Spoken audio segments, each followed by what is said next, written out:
Future plans हम लोग आप लोगों के साथ शेयर कर रहे हैं, जो नेक्स्ट ईयर का हमारा प्लान। इस नेक्स्ट ईयर में ज्वाइनिंग पे टाइम में भी आप लोग सभी साथी थे, तो मैंने प्लान किया था कि हमारा कुछ ऐसा हम लोग जाके वर्किंग करेंगे कि एनुअल एग्जामिनेशन कैलेंडर होगा। वो बिल्कुल हम उस पर काम कर रहे हैं, और क्योंकि ये डिपार्टमेंट से भी रिलेटेड है, सिर्फ हमारा ही पार्ट नहीं है इसमें।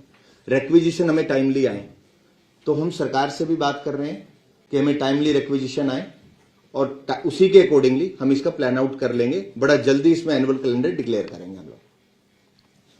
सेकंड, एक ग्रीवेंस पोर्टल। हमारे कमीशन पे ग्रीवेंस का बहुत बड़ा नंबर था, जो ग्रीवेंस आते थे बच्चों का। आप लोगों को भी सबको एक्सपीरियंस है, बहुत लोग आते थे।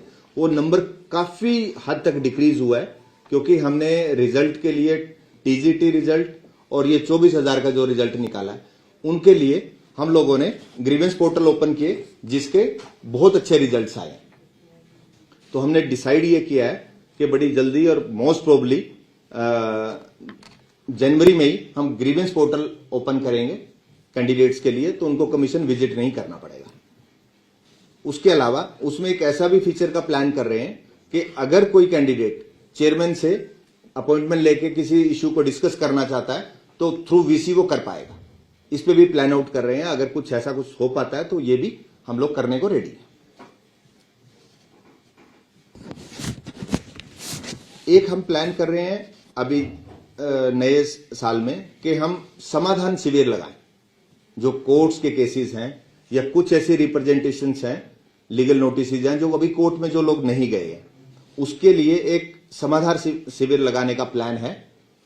और उसमें हाई कोर्ट से भी अगर हमें कोई सपोर्ट की रिक्वायरमेंट होगी तो हमसे भी वो करेंगे। और अपने लेवल पे भी जो लिटिगेशन पॉलिसी 2010 है, उसमें भी एक प्रोविजन दिए हुए हैं, उसके अकॉर्डिंगली हम इसको समाधान शिविर चलाएंगे।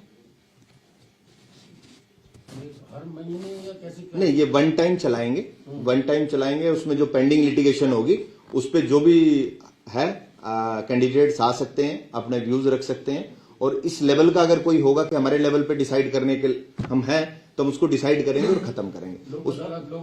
चलाएंगे दफ्तर पे या अलग-अलग? हाँ, एक बार तो हमें समझने के लिए उसमें ऑफिस में ही करना पड़ेगा, क्योंकि कैंडिडेट्स के जो इश्यूज हैं वो डिस्कस करने के लिए एक कमेटी फॉर्म कर दी जाएगी, और जो वो कमेटी होगी वो केस को रिव्यू करेगी। और कुछ केसेज ऐसे होंगे, बहुत सारे केसेज ऐसे रहते हैं कि पर्टिकुलर एक केस में डिसीजन आ चुका होता है उस इश्यू पे कोर्ट का, पैरिटी बेसिस पे कुछ केस पेंडिंग होते हैं, तो हम पैरिटी को कंसीडर करके उनको डिसाइड कर सकते हैं। तो ऐसा एक प्लान है।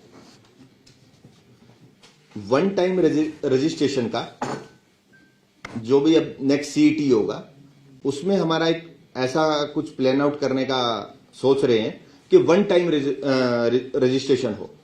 वन टाइम में ये कि कैंडिडेट को एक ही बार रजिस्ट्रेशन करना पड़े, और वो उसका थ्रू इट लाइफ वही चलेगा। उसमें जब सपोज एक कैंडिडेट अभी 10th पास किया है, तो वो 10th पास में रजिस्ट्रेशन कर लेगा।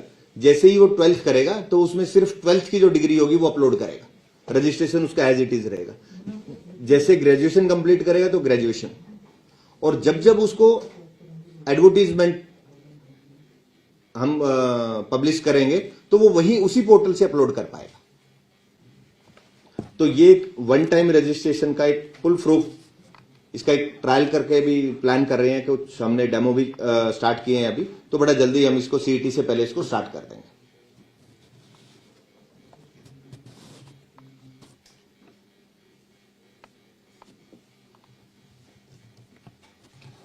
तो ये हमारा नेक्स्ट ईयर के प्लान्स हैं। जो पेंडिंग रिक्रूटमेंट्स हैं वो उसमें सारी कंप्लीट कर दी जाएंगी। कुछ ऐसी एग्जाम्स पेंडिंग है, और कुछ एडवर्टाइजमेंट के लिए भी कुछ बच्चों का रिक्वेस्ट आया है, तो वो हम उसमें कंप्लीट करने का इसका प्रयास करेंगे। हमसे जुड़े रहने के लिए हमारे YouTube चैनल को सब्सक्राइब करें और नई वीडियो की नोटिफिकेशन के लिए बेल आइकॉन को दबाएं। अगर आप ये वीडियो Facebook पर देख रहे हैं तो लाइक जरूर करें और ज्यादा से ज्यादा शेयर करें। धन्यवाद।